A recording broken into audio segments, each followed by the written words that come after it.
Hey baby, what's your sign? Exit. Well, you could have said no entry. The ultimate journey. Episode 31. Hi, and welcome to The Ultimate Journey Awakening to Spirit podcast. I'm your host, Frank DeGenova.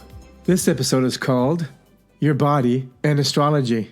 J.P. Morgan once said, "Millionaires don't use astrologers. Billionaires do." Well, what does he know? Well, he only became one of the wealthiest and most successful businessmen in the world. So he should know something, right? Before we move on, let me begin by telling you a little story of where I was in my youth, in my teenage youth, when I was called in for jury duty. I remember meeting up with some guy. He was pretty cool. He says, "Dude, I know a way to pick up chicks, man. You know, you gotta read this book." And I said, "What book is that, man?" And he says, "Yeah, read this book." And it was The Power of Positive Thinking. I think it was, I don't know if it was Dr. Norman Peale, whatever his name was. Norman Vincent Peale or something, I think. Yeah, that's it. We'll go with that. So anyway, that prompted me to read a lot of other books.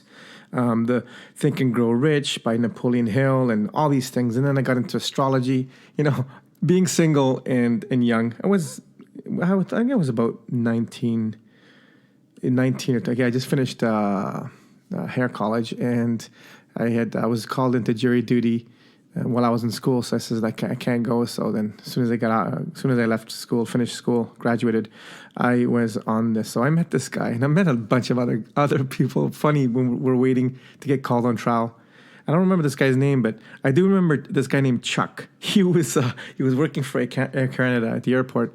And he was the guy with the two tubes of light saying, you know, go this way, go that way. Anyway, I remember Chuck, but it wasn't Chuck. It was this young guy.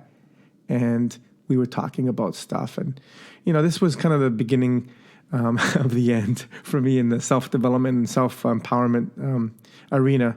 You know, I was always spiritual before that. But anyway, so I got into astrology only to learn about women and how to, you know, relate to them and pick them up depending on their signs. And what this podcast is loosely based on what I learned from studying this, which is pretty interesting. You know, I learned how it all tied into everything, which is connected to everything. Anyway, it was a good start. And I like to share the astrological signs and the body parts that are associated with each one. Now, if you remember in my previous podcast, I think it was number 28, Happy New Year, No, Not Yet. I talk about Aries being the first year, or when the new year really starts. And that's where the astrological chart begins, is Aries. And that's exactly where we're going to start, from the head. So you can assume that Aries and the head are related. The animal associated with Aries is the ram. And, you know, you get these horns that ram into other heads. So it's butting of the heads. They're very stubborn. But anyway, so the head is Aries. And then if you know the succession of the signs, the next one is Taurus. Now, Taurus is the bull, another stubborn sign. I personally think that every sign is stubborn. We're all stubborn in our own way. So the bull is Taurus. Now, the next sequential body part, if you start from the head to go down, would be what? The neck. And that's exactly where Taurus governs, is the neck area and the throat and the tonsils and all that. Now, before I get going, I'd like to say that what does this all mean? Well, as I said, every body part has an associated astrological sign governing it with an animal or a symbol. Now, some believe that these are the weak points or the vulnerable points of each person born under that star sign. So we'll get to each one now. I want you to test this. Whatever I say to you, I don't want you to just kind of, yeah. Like, research it yourself. So next one is Gemini. And what's lower than the neck on the body? Well, you got the shoulders and the arms and the fingers and all that. So that's Gemini, the twins. I used to date twins. They were the Palm sisters. So Gem and I govern the lungs. And if you notice, in addition to the two arms, there's the two lungs. Two, it makes sense. There's another dual sign with a dual body part, but we'll get to that in a few. Okay, the next sign down is after the arms, you get to what? The chest.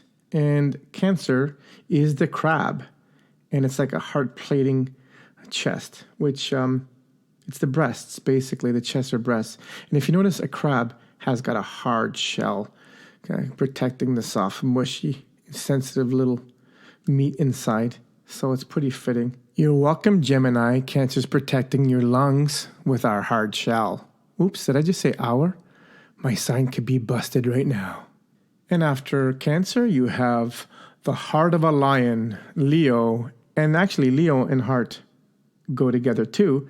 But the body part that it represents Leo is the back, the spine. You would think it'd be the mane or the hair. Maybe, but that's with Aries. Actually, my mom was Aries. And that, so I guess hair would be Aries and the lion would be the equivalent of that. But anyway, my mom and dad were both Aries and Leo, so 2 fire signs. Maybe I should get into the elements afterwards too. Okay, so you got lion. And after Leo is the Virgin. So you have Virgo after Leo, if you go down. And if you go to the back, what would be the next logical movement would be to the belly.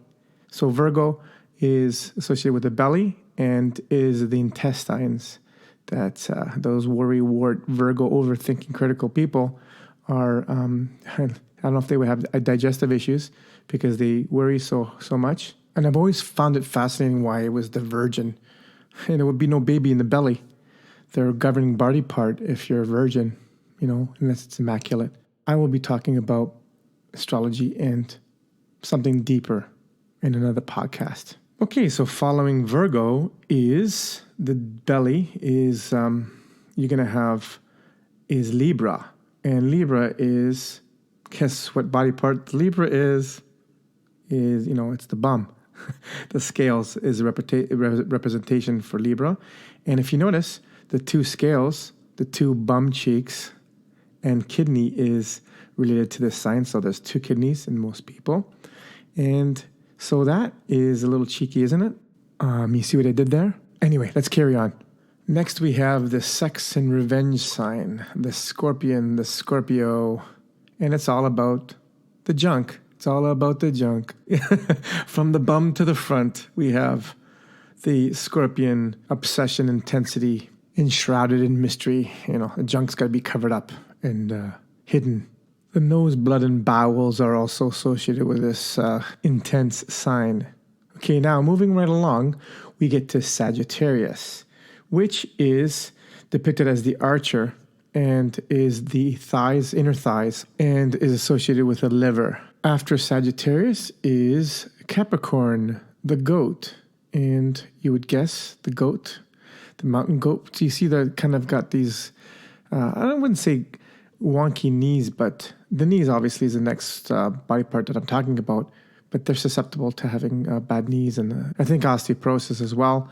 But again, you just should research that and see. But yeah, the goat is the knees and is also represents the teeth and the bones of the body.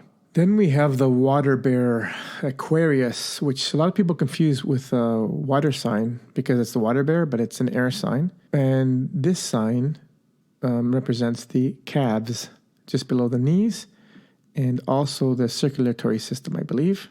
Oh, and also the shins and the ankles as well. Forgot to mention that. This is not one total body part. Like it's the area. So when I said Aries, I forgot to mention the face as well, because obviously the face is part of the head. And now we get to, last but not least, the toes, head to toe. So the next is Pisces, which is basically encompasses the feet and also the mucous membranes, or membranes. Insane in the membrane. Remember that? Now, for some reason, I want to say stinky feet. Because, in the biblical times, the Piscean age was represented by the fish, by the Jesus age. And I'll get to that into another podcast, but I thought of fish, and then feet, and then stinky fish, and whatever. You know where I'm going with that one. Okay, so we covered head to toe, very briefly, obviously, there's so much I can be speaking about. But anyway, so knowing all these body parts, I would approach an Aryan woman with more, and I had to be careful because they are more sensitive, according to this theory, by the hair. And I know with my clients when I was cutting the hair, and if I knew they were Aries, I would do a nice head massage, and they would love it. I mean, a lot of people like head massages, but some people don't like them, or they're very sensitive. It hurts. I remember one woman, I just put hardly any pressure on her hair, and it's like, "What are you doing?" I'm like, "Whoa, okay." So now I ask all the time.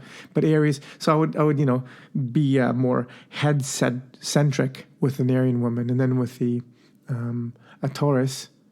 I know a couple of Tauruses, and I know from experience that they're very ticklish on the neck.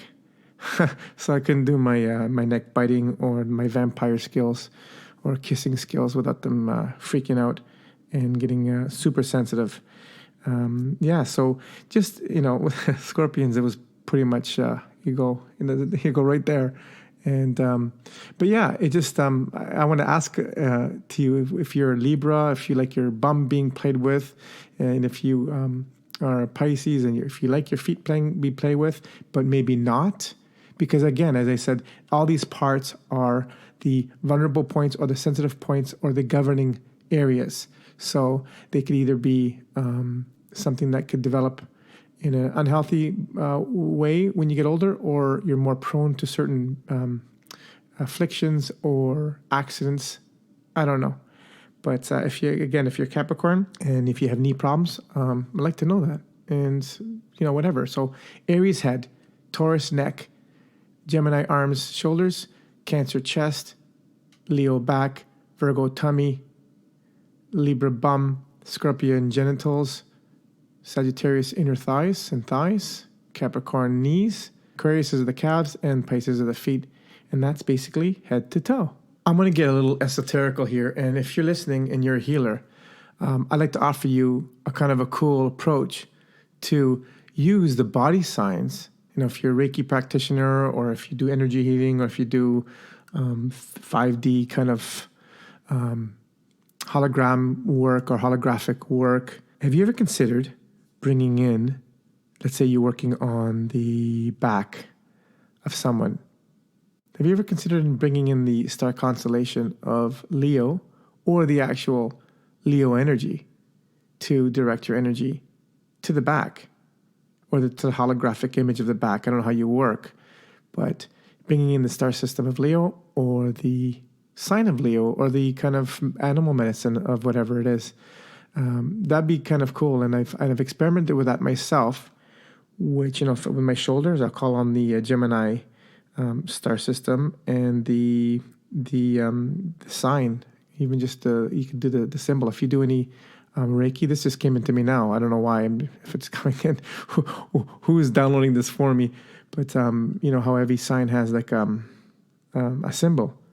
Instead of doing the Reiki symbols, you can do the Aryan symbol, or the instead of doing your energetic symbols. Like those that know Reiki know of the 3 to 4 plus symbols that you use, that you kind of draw out with your palm. But yeah, try out the planet ones. Do the planet and the sign would be kind of cool, and see. I would love to know how that works, and how that works for you. For example, Aries, you can do the V with the 2 horns on it, and then you can do the Mars planet, which governs Aries. You can do the circle and the arrow on the top of the 1 o'clock area of it. Those that know the Mars. Male, it looks like a male symbol actually. And you could also do other things, like you can do the cardinal, the fire sign, or whatever. Experiment. I think it's pretty cool. I mean, I don't know if that's a thing, but it popped into my head, and I was doing the star systems and the sign, but I never thought about doing the actual symbols. So give that a shot, see what happens.